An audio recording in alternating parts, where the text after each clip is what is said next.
తులసి మొక్క లోకాధిపతి అయిన విష్ణువుకు ప్రీతికరమైనదని నమ్ముతారు. అలాగే ఈ పవిత్రమైన మొక్కలో లక్ష్మీదేవి నివసిస్తుందని కూడా నమ్ముతారు. అందుకే ఉదయం సాయంత్రం వేళల్లో ఈ మొక్క దగ్గర దీపాలు వెలిగించి పూజ చేస్తారు.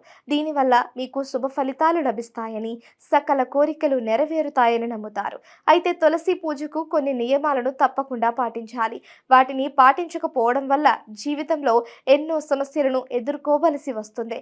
అందుకే తులసి పూజ చేసేటప్పుడు కొన్ని విషయాలను మర్చిపోకూడదు. దీనివల్ల ఇంట్లోకి నెగిటివ్ ఎనర్జీ ప్రవేశిస్తుంది. తులసి పూర్వజన్మలో జలంధర్ అనే రాక్షసుని భార్య అని నమ్ముతారు. జలంధర్ భార్యను పరమేశ్వరుడు హత్య చేస్తాడు.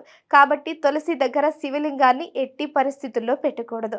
అలాగే తులసి మొక్క దగ్గర చెప్పులను, బూట్లను పొరపాటును కూడా పెట్టకూడదు.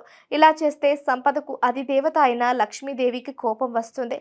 దీంతో మీరు ఆర్థిక సమస్యలను ఎదుర్కోవాల్సి వస్తుంది. వాస్తు ప్రకారం ఇంటి దక్షిణ దిక్కును పూర్వీకులు యమరాజుదిగా భావిస్తారు. అందుకే ఈ దిశలో తులసిని నాటకూడదు. తులసి మొక్కను ఉంచడానికి ఈశాన్య దిశ ఉత్తమమైనదిగా భావిస్తారు.